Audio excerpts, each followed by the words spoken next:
So எல்லா செடியிலையும் ஒரு செடி வந்து சாம்பிளுக்காக நான் நட்டு வைக்க போகிறேன். அதனால தான் நான் இந்த ப்ராசஸ் செய்கிறேன். ஸோ அடுத்து வந்து வெள்ளை நவல் வைக்கணும். ஒன்னொன்றுமே 50 கிலோ, ரொம்ப கஷ்டம் தூக்குறது.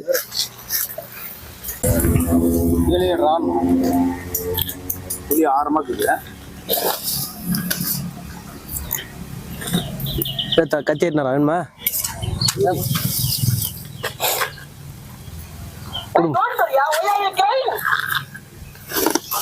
ஏன் கோபால், உனக்கு இந்த இது முக்கியமா இப்போதைக்கு?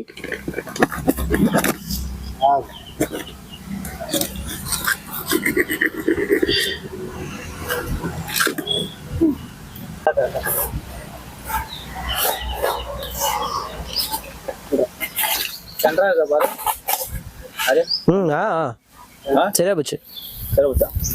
சென்டரா தான் இருக்கு.